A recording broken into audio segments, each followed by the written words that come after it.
Isang mapagpalang araw po ng linggo sa inyong lahat mga kapatid. Ngayon po ang ikalimang linggo sa karaniwang panahon.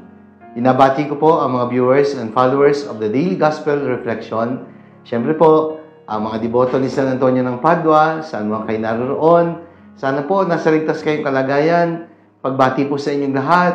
At binabati din namin ang lahat ng mga benefactors po ng National Shrine of San Antonio ng Padua. Saan man po kayo naroon, patuloy nating ipanalangin ang isa't isa. Maraming salamat po. Ang Diyos na po ang bahalang gumanti sa inyong kagandahang loob. At muli po, welcome sa ating Daily Gospel Reflection. Sama-sama po nating pagnilayan ang mga salita ng Diyos mula sa mabuting balita para sa araw na ito.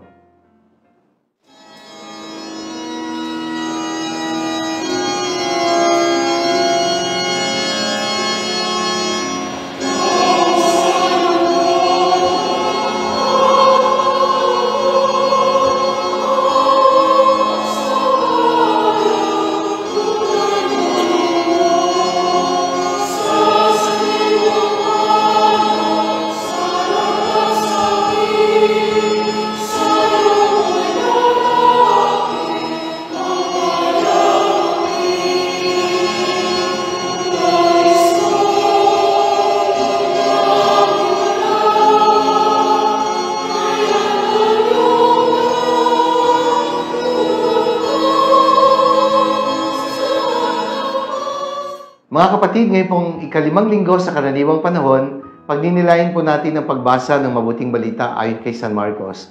Mula po ito sa unang kabanata, mga talata 29 hanggang 39. Ang pamagat po na binigay ko sa pagninilay ay nagsasabing, "Do the works of God and pray to the God of works."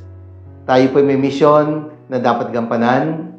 Ito po ay gawain ng Diyos na sa atin ay iniatang. Pero huwag natin kalilimutan na maglaan din ng panahon upang kausapin ang Diyos na nagbigay sa atin ng misyon na ating isinasabuhay. Mga kapatid, sa linggong ito, sa pagninilay mula sa Ebanghelyo, tatlong aral po ang nais kong ibigay.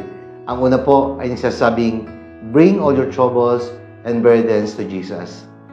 Isang napakabising tagpo sa buhay ng Panginoon ang inilalarawan sa ating Ebanghelyo. Pinagaling ni Jesus ang biyenan ni Simon Pedro na noon po ay inaapoy ng lagnat.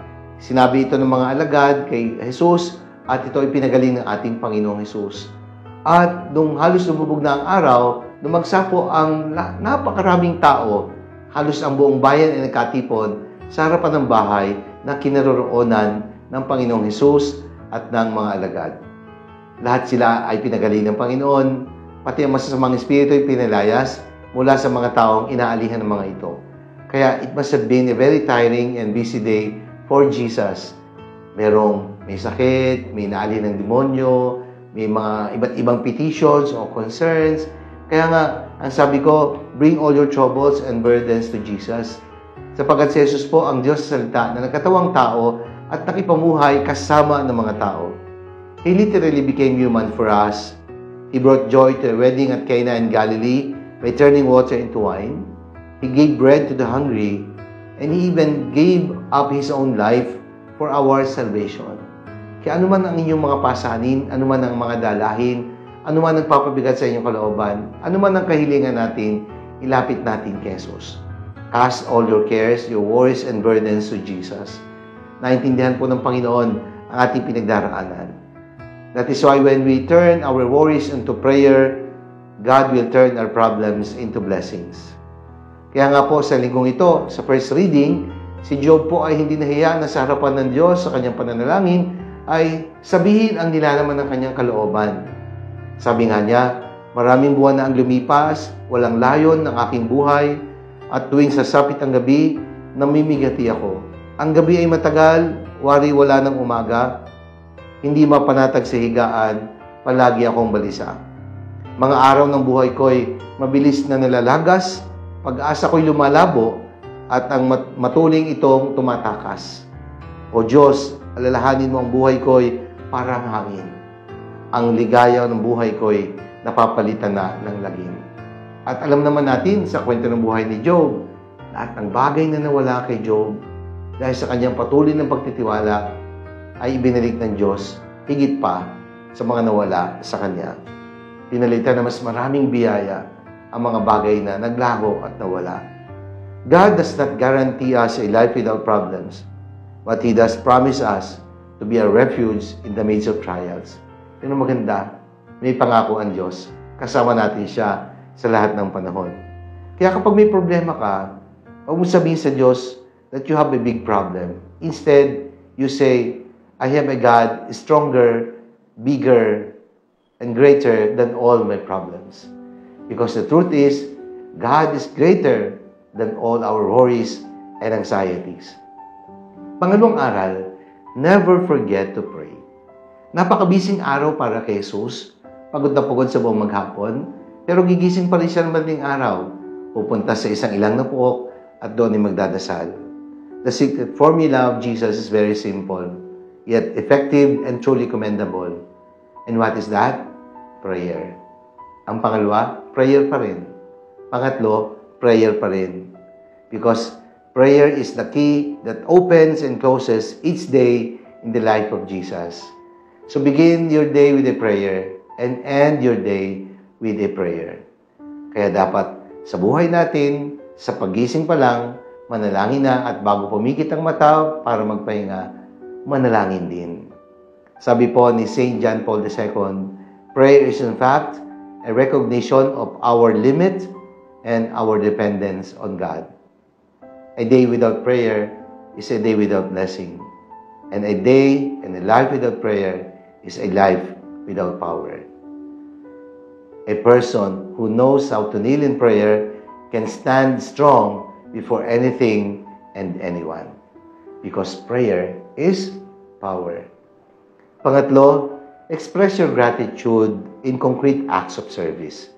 At ito po ang halimbawa na ipinakita ng biyenan ni Simon Pedro. Matapos siyang pagalingin, siya po ay naghintay sa labas at nagsimulang maglingkod kay Jesus at sa mga alagad. She serves those who are in need. She becomes a disciple. Kaya nga, matapos tumanggap ng biyaya, siya po ay naging biyaya at pagpapala din ng Diyos para sa iba. Kaya nga sabi po ni San Pablo sa second reading, ako'y nakibagay sa lahat ng tao upang ang ilan man lamang sa inyo ay maligtas ko, kahit sa anong paraan. Ginagawa ko ang lahat ng ito, alang-alang sa mabuting balita, upang makibahagi ako sa mga pagpapala nito. Kaya gumagawa alang-alang sa mabuting balita, sapagkat siya'y pinagpala kung kaya't magiging pagpapala din para sa iba. That is why we can best express our gratitude in the way that we serve God and one another. Kaya mga kapatid, do the works of God and always pray to the God of works. Manalangin tayo. Ama naming makapangyarihan, marami pong salamat sa biyaya ng buhay na pinagkaloob mo sa amin. Patuloy mo kaming iniingatan, patuloy mo kaming ginagabayan, di mo kami karapat-dapat, subalit ang iyong pagmamahal ay palaging nag-uumapaw. Makapaglingkod nawa kami sa iyo ng tapat bilang pasasalamat namin sa iyong kabutihan. Amen. Maraming salamat po mga minamahal naming kapatid. Sana po nagustuhan nyo at nakatulong ang pagninilay na ito. Sakaling inyong nagustuhan at nakatulong, i-like po ninyo at i-share. Ibahagi natin ang mensaheng ito sa ating mga kakilala, mga kaibigan, lalo tigit sa ating mga mahal sa buhay. Start evangelizing at home. And let us fill the world with the message and power of God's words. Muli po sa inyong lahat, marami pong salamat. Pagpalain tayo ng makapangyarihan Diyos, Ama, ng Anak, ng Espiritu Santo. Amen.